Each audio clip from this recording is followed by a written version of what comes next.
오늘 하나님께서 우리에게 주신 말씀 보겠습니다. 창세기 32장 24절에서 30절입니다. 창세기 32장 24절에서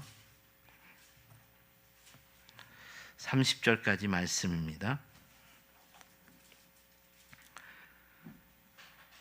우리 한 목소리로 함께 읽도록 하겠습니다. 시작. 야곱은 홀로 남았더니 어떤 사람이 날이 새도록 야곱과 씨름하다가 자기가 야곱을 이기지 못함을 보고 그가 야곱의 허벅지 관절을 치매 야곱의 허벅지 관절이 그 사람과 씨름할 때에 어긋났더라. 그가 이르되 날이 새려하니 나로 가게 하라. 야곱이 이르되 당신이 내게 축복하지 아니하면 가게 하지 아니하겠나이다. 그 사람이 그에게 이르되 내 이름이 무엇이냐? 그가 이르되 야곱이니이다. 그가 이르되 내 이름을 다시는 야곱이라 부를 것이 아니요 이스라엘이라 부를 것이니 이는 내가 하나님과 및 사람들과 겨루어 이겼음이니라. 야곱이 청하여 이르되 당신의 이름을 알려주소서. 그 사람이 이르되 어찌하여 내 이름을 묻느냐 하고 거기서 야곱에게 축복한지라. 그러므로 야곱이 그곳 이름을 브니엘이라 하였으니 그가 이르기를 내가 하나님과 대면하여 보았으나 내 생명이 보존되었다 함이더라. 아멘. 오늘은 홀로 남았다고 생각될 때라는 제목으로 설교 제목을 정해보았습니다. 지난 주간에 저에게 이 홀로 남았다는 생각을 많이 하게 되는 한 주간이었습니다. 코로나19 확진자와의 접촉으로 인해 수동 감시자로 분류되면서 지난 주일부터 자가격리를 해야 하는 관계로 홀로 남는 고독을 만끽하며 지냈습니다. 아내가 자신과 아이들에게 조금이라도 접촉하면 안 된다고 집안에서도 마스크를 끼고 떨어져 지내라고 했고 식사도 따로 챙겨주었습니다. 제가 조금이라도 가까이 다가오면 아내와 아이들이 이상한 눈으로 저를 쳐다보며 떨어지라는 눈총을 주었습니다. 방역 규정을 아는 사람이 더 무섭다고 보건소 근무하는 아내로 인해 아주 힘들고 고독한 한 주간이었습니다. 그야말로 한 지붕 안에서 홀로 남는 고독이 무엇인가를 아주 깊이 실감하는 시간들이었습니다. 이렇게 홀로 남았다는 생각이 들었기 때문에 설교 준비를 위해 창세기 32장을 읽고 묵상하면서 이 야곱의 독백이 저의 독백처럼 느껴졌습니다. 오늘 보면 24절에서 야곱이 홀로 남는 자로서의 고백을 토로하고 있습니다. 야곱은 홀로 남았더니, 이 말씀은 야곱의 삶이 나름대로 최선의 노력과 수고를 다하는 삶이었지만 결국은 배신을 당하였고 또다시 쫓겨나는 고난이 끊이지 않는 삶이었다는 것으로 인해 괴로워하며 또다시 홀로 남게 된 고독의 강인 야복 나루터에서 자신을 찾아오신 하나님의 천사를 만나는 이야기로 시작됩니다. 사랑하는 여러분, 우리 인생을 살다 보면 누구에게나 본문의 야곱처럼 홀로 남았다는 생각이 드는 고독의 강에 이를 때가 있습니다. 우리 중에 누구라도 이런 때가 있다는 말입니다. 인생을 살면서 홀로 남는 것 같은 고독의 시간 앞에 서보지 않은 사람은 단 한 사람도 없을 것입니다. 그런데 오늘 본문이 도전하는 것은 성도라면 이렇게 홀로 남는 고독의 강 앞에 서는 것을 통해 얻게 되는 유익이 있다는 것을 깨달을 수 있어야 한다는 것입니다. 저 또한 잠시나마 홀로 남는 고독의 시간을 보내면서 이런 시간들이 나에게 주는 유익이 있다는 것을 새삼 깨달을 수 있었습니다. 그렇다면 홀로 남는 고독의 시간이 우리에게 가져다 주는 유익은 무엇일까요? 그것은 바로 하나님의 자녀로 살아가는 야곱의 영성을 더욱 깊고 풍성하게 해 주었다는 것입니다. 홀로 남는 고독의 시간을 통해 더 깊고 더 성숙한 하나님의 자녀로서의 성장을 이루는 영적인 훈련을 받을 수 있게 된다는 말입니다. 홀로 남는 고독의 시간을 통해 더 깊고 성숙한 영성의 성장을 기대하는 것은 불교에서도 동일하게 추구하는 것이고, 그래서 불교에서도 이런 방법을 훈련하기도 합니다. 불교의 스님들은 겨울과 여름에 동안거, 하안거라는 이름으로 일정 기간 동안 홀로 남는 고독의 시간을 보내면서 불교에서 가르치는 도를 더 깊이 깨닫고 성장시키려는 차원의 훈련을 합니다. 과거 우리 믿음의 선배님들도 이런 차원에서 바쁜 일상의 삶을 뒤로하고 산속 깊은 기도원을 찾아가 홀로 남는 고독의 시간을 보내면서 말씀을 묵상하고 기도하며 하나님과의 관계를 더 뜨겁게 깊게 하고자 하는 영성 훈련을 자원했습니다. 이런 영성 훈련은 우리 예수님께서도 받으셨고 우리에게 보여주신 훈련이었습니다. 예수님께서 40일 동안 광야에서 홀로 남는 고독의 시간을 보내면서 더 깊어지는 영성을 훈련하셨다는 말입니다. 이런 차원에서 오늘 본문의 야곱은 홀로 남는 고독의 시간이 주는 유익을 얻는 더 깊은 영성의 훈련을 받는 시조였다는 생각이 듭니다.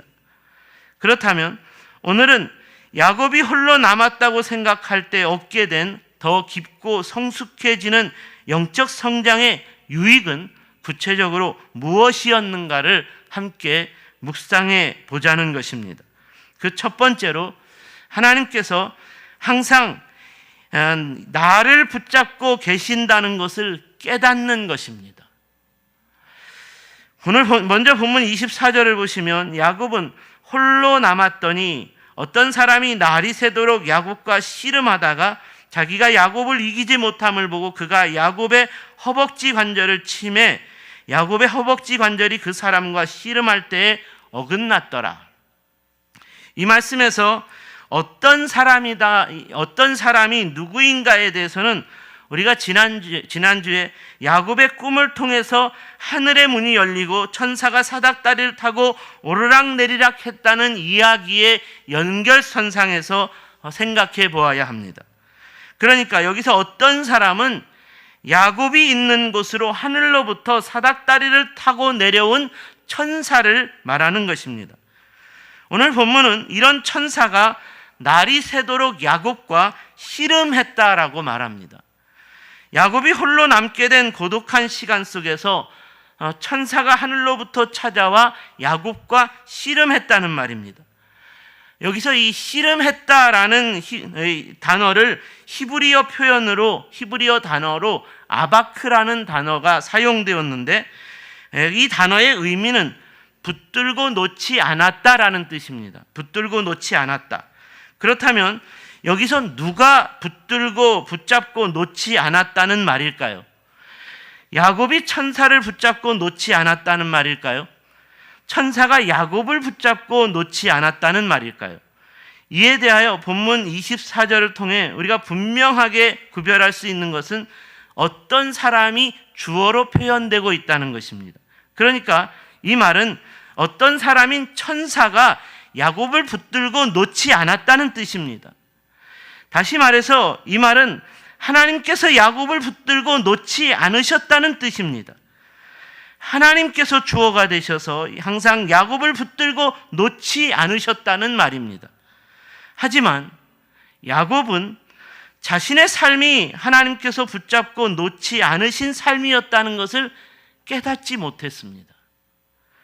그래서 자신의 힘과 능력으로 자신의 뜻과 지혜로 살아가려고 발버둥치는 사람이었습니다. 그 결과로 형을 속이고 아버지를 속여 집에서 쫓겨나 도망자가 되었습니다. 우여곡절 끝에 외삼촌 라반의 집에 살게 되었지만 이곳에서도 20년의 그의 삶을 보면 자기 뜻과 지혜로 사는 삶이었기 때문에 속임을 당하기도 하고 속여야 하는 치열한 삶의 연속이었습니다. 결국 외삼촌 라반의 집에서도 이런 삶으로 인해 분열이 일어나고 더 이상 살 수 없어 쫓겨나듯이 떠나야 하는 신세가 되고 말았습니다. 야곱이 이렇게 치열하게 살아온 삶의 결과로 인해 나름대로 많은 재산도 갖게 되고 4명의 아내와 12명의 아들들과 딸을 얻게 되었지만 야복강 나루터에서 홀로 남았다라고 생각되는 고독 앞에서 더 이상 갈 곳을 잃어버린, 더 이상 갈 곳에 대한 희망을 잃어버린 처량한 신세가 되었습니다. 앞으로 나아가며 내가 태어난 고향으로 돌아가려니 오래전에 원수가 된 형 에서의 칼날이 두려웠고, 다시 되돌아가려니 외삼촌 라반과 함께 치열하게 속이고 속는 싸움으로 가득한 삶이 너무나 싫었습니다. 이렇게 앞으로 나아갈 수도 없고 뒤로 돌이킬 수도 없는 고단한 삶으로 인해 오늘 본문에서 야곱은 자신이 홀로 남았다고 생각하는 고독의 강에 빠지게 되었습니다. 내 인생이 왜 이렇게 되었는가? 어디서부터 잘못된 것인가? 무엇이 잘못된 것인가? 내가 어떻게 살아야 하는가? 내가 어떻게 사는 것이 잘 사는 것인가? 왜 나는 이렇게 홀로 남게 된 것일까? 야곱이 이렇게 자신이 살아온 삶에 대한 회의와 자신의 삶에 대한 근본적인 질문을 다시 던져보아야 하는 홀로 남는 고독한 상황이 되었다는 말입니다. 사랑하는 여러분, 오늘 우리의 인생에서도 야곱처럼 이렇게 홀로 남게 되는 고독의 시간이 찾아올 때가 있습니다. 오늘 본문을 통해 이렇게 홀로 남게 된 시간 속에서 우리가 깨달아야 하는 것은, 성도인 우리의 삶은 홀로 남아있는 인생이었던 적이 단 한 번도 없었다는 것입니다. 왜냐하면 하늘로부터 오르락 내리락하는 천사가 하늘 보좌에 계신 하나님께 이 모양 저 모양으로 살아가는 우리의 인생을 영원토록 중보해주는 삶이었기 때문입니다. 이런 삶이었기 때문에 오늘 본문에서 천사가 야곱을 찾아와 야곱을 붙잡고 놓지 않았다라고 말씀하고 있는 것입니다. 그런데 안타까운 것은 야곱이 이렇게 하나님께서 자신을 붙잡고 놓지 않으셨다는 그런 하나님을 깨닫지 못합니다. 그래서 천사에게 하나님께서 언제 나를 붙잡아 주셨느냐고 항변합니다. 하나님, 내가 여기까지 온 것은 내 힘과 능력으로 온 것입니다. 내가 이렇게 노력해서 많은 재산을 모았고 내가 이렇게 속임을 당하면서도 참고 참아냈기 때문에 이렇게 아내와 자손들을 얻을 수 있었습니다. 도대체 하나님께서 나를 언제 붙들어 주셨고 언제 도와주신 것입니까? 하나님께서 나를 붙잡아 주신 것이 무엇입니까? 그렇다면 왜 내가 지금 이렇게 홀로 남게 되는 고독한 신세가 되었나요? 이렇게 천사와 씨름하며 밤이 새도록 항변했다는 말입니다. 그러므로 오늘 본문에서는 천사와 야곱의 씨름에서 천사가 야곱을 이기지 못함을 보고 천사가 야곱의 허벅지 관절을 쳐서 어긋나게 하는 매를 가했고, 이로 인해 야곱은 일평생 절름발이로 살게 되었다라고 증언합니다. 이는 하나님께서 야곱의 삶을 항상 붙잡고 놓지 않으셨는데 이를 깨닫지 못하고 자기 뜻과 자기 생각만을 고집하며 사는 인생이었고, 그럼에도 불구하고 홀로 남게 된 고독의 시간 속에 찾아온 천사와 씨름하면서도 깨닫지 못하고 오히려 천사를 이기는, 그런 천사와의 싸움에서 이기는 불신 인생에 대한 하나님의 강력한 매질이 있었고, 이로 인하여 절름발이로 살게 되는 불행한 인생이었다라는 말입니다. 우리가 지난주에는 야곱이 홀로 남게 된 고독한 광야의 노숙 가운데서 꿈을 꾸었고, 그 꿈속에서 만난 천사가 하늘 보좌의 영광을 보여주며 일평생 사닥다리를 타고 오르락 내리락하며 너와 동행해 주겠다라는 은혜로운 이야기를 묵상했습니다. 그런데 오늘 말씀에서도 지난주와 동일하게 홀로 남게 된 고독한 시간 속에 야곱이 천사를 만나게 되었다는 이야기인데, 동일하게 천사를 만나게 되었다는 이야기인데, 동일한 천사와의 이 만남이 천사가 야곱에게 일평생 지워지지 않는 매를 가했고 절름발이가 되었다라는 은혜롭지 못한 이야기입니다. 왜 동일한 천사를 만났는데 이렇게 다른 결론에 이르게 된 것일까요? 문제는 홀로 남게 된 고독 속에서도 야곱이 고집스런 불신에 사로잡혀 있었기 때문이라는 것입니다.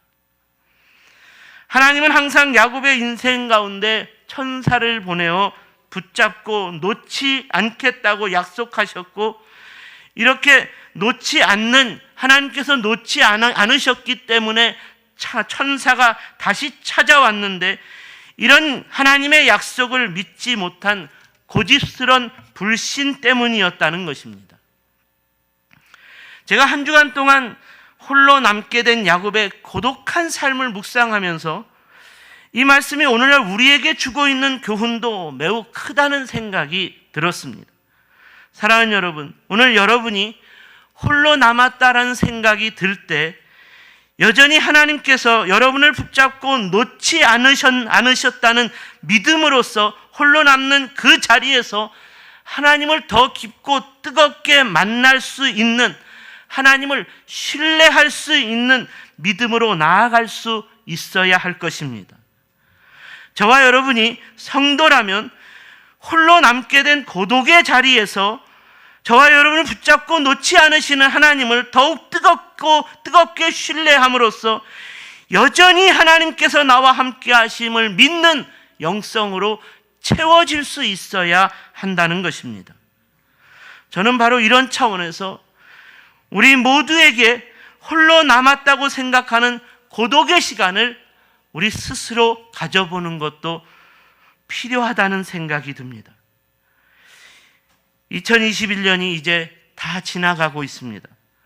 한 해를 마무리해야 하는 이 시점에서 여러분의 인생을 되돌아보며 홀로 남았다고 생각하는 고독의 자리로 한번 나아가 보시기를 원합니다.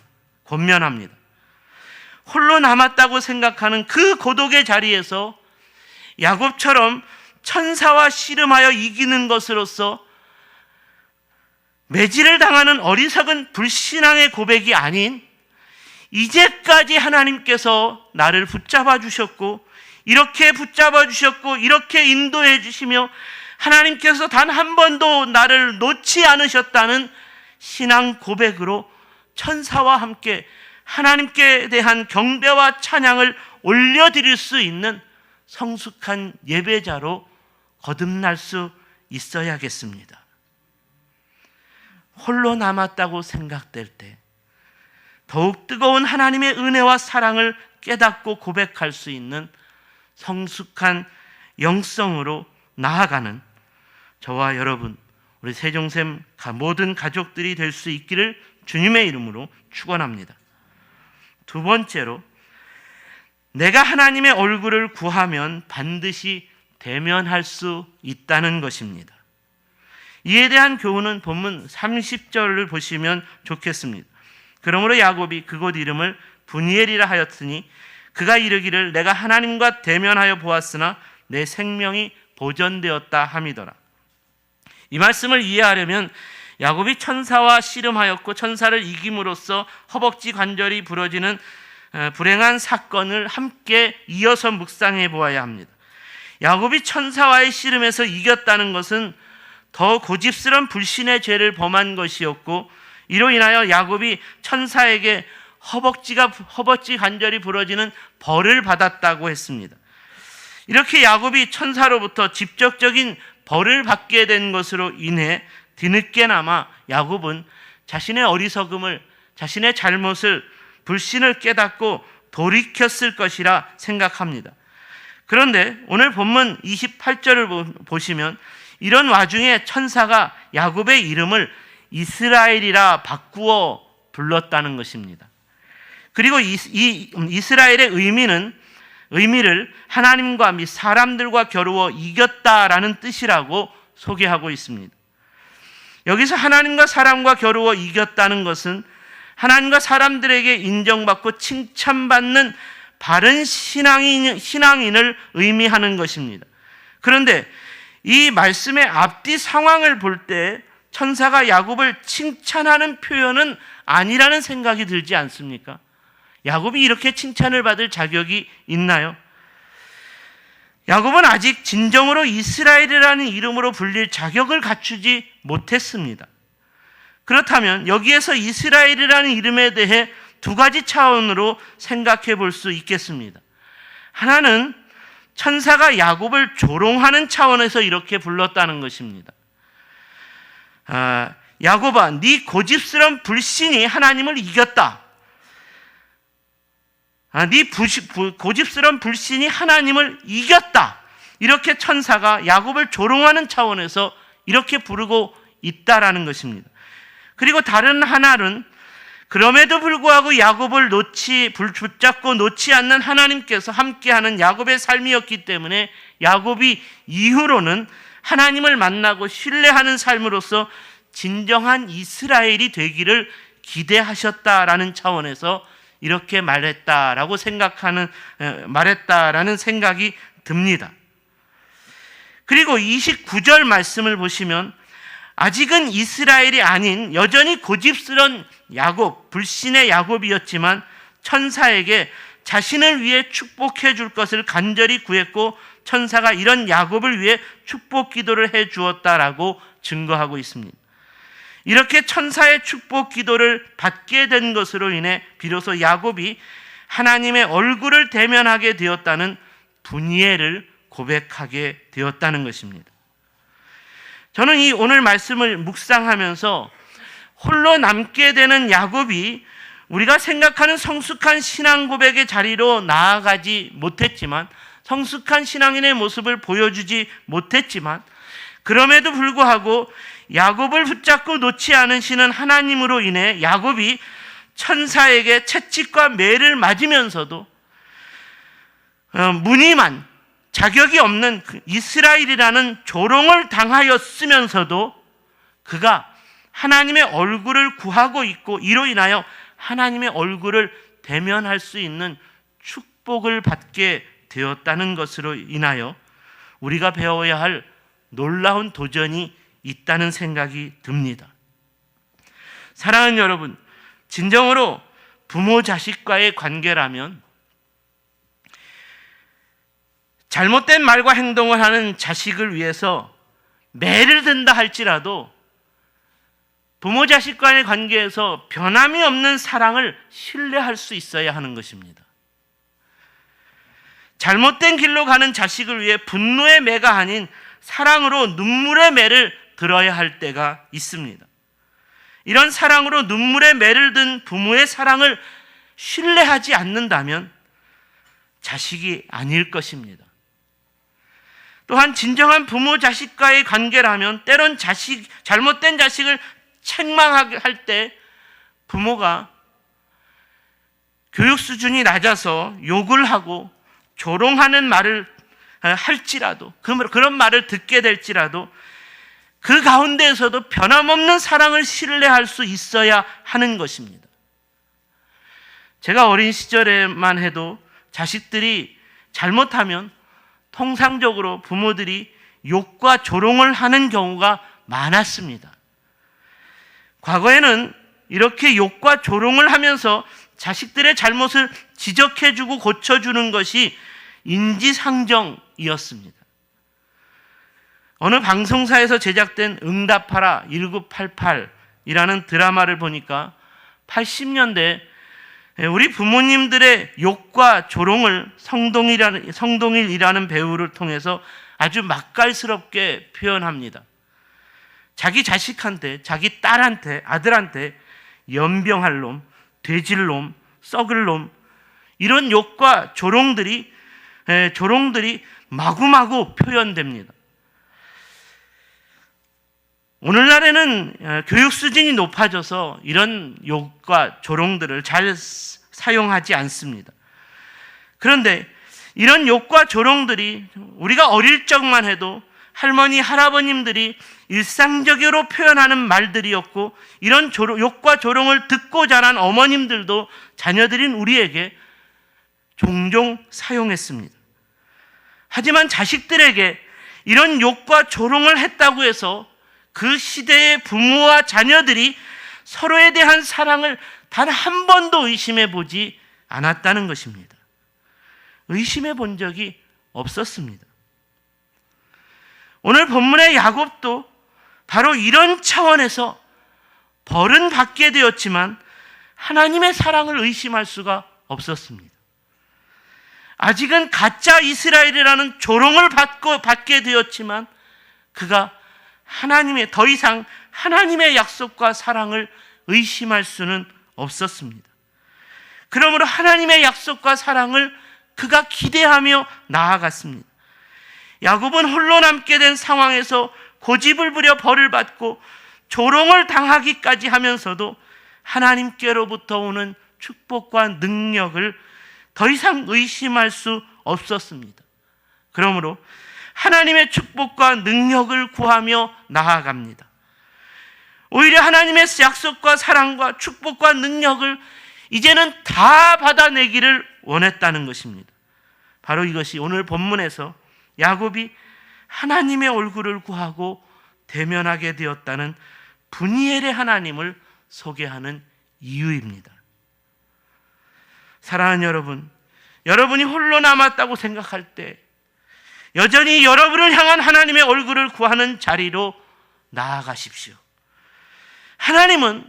사람은 우리를 포기한다 할지라도 하나님은 단 한 번도 저와 여러분을 향한 당신의 얼굴을 돌리신 적이 없다는 것을 명심하십시오. 야곱이 에서를 속인 죄로 집에서 쫓겨나 광야에서 노숙할 때에도 하나님의 얼굴은 야곱에게 향해 있었습니다. 그러므로 천사의 사닥다리를 통해 오르락내리락하는 꿈을 꾸게 하시며 보여주셨습니다. 야곱이 외삼촌 라반과 함께 속고 속이는 비열한 인생을 살아갈 때에도 하나님의 얼굴은 야곱에게서 돌리신 적이 없었습니다. 그러므로 홀로 남았다고 생각하는 고독의 강에 서 있는 야곱에게 또다시 찾아와 주신 것입니다. 하나님의 얼굴은 항상 야곱의 인생 가운데 고정되어 있었다는 말입니다. 다만 야곱이 하나님의 얼굴을 구하지 않았을 뿐입니다. 야곱이 하나님의 얼굴을 구하지 않았기 때문에 하나님의 얼굴을 대면할 수 없었습니다. 그런데 이제는 야곱이 조금씩 깨닫게 되었습니다. 홀로 남았다고 생각된 고독의 자리까지 찾아오셔서 나를 붙잡고 나를 때리시며 놓지 않으시는 천사의 가르침을 호되게 받고 난 이후부터 그가 조금씩 깨닫게 되었습니다. 비록 내가 절름발이가 되었어도 나의 삶은 여전히 가짜 이스라엘이라는 조롱을 들을 수밖에 없는 삶이지만 그럼에도 불구하고 나를 향한 얼굴을 돌리지 않는 하나님의 얼굴을 내가 구하기를 원합니다. 그러므로 이제는 하나님의 얼굴을 내가 대면할 수 있게 되었나이다. 사랑하는 여러분, 저와 여러분이 어떤 상황 가운데 있든지 하나님은 언제나 저와 여러분을 향한 당신의 얼굴을 돌리지 않는 분이심을 명심하십시오. 그러므로 우리가 홀로 남았다고 생각하는 고독한 때라면 더욱 간절하게 하나님의 얼굴을 구할 수 있어야 합니다. 그러면 반드시 우리를 향해 얼굴을 돌리지 않으시는 하나님의 얼굴을 대면할 수 있게 될 것이고, 홀로 남았다고 생각되는 그 시간들이 오히려 더욱 뜨겁게 하나님을 만나는 영적인 교제를 이룰 수 있는 축복의 시간이라는 것을 깨닫게 될 것입니다. 바라기는 오늘 이후로 홀로 남았다고 생각될 때마다 우리를 향해 얼굴을 돌리지 않으시는 하나님의 얼굴을 구함으로써 하나님의 얼굴을 대면하게 되는 분이엘의 풍성한 은혜와 축복이 끊이지 않는 우리 세종샘 가족들의 매일매일의 삶이 될 수 있기를 주님의 이름으로 축원합니다. 기도하겠습니다.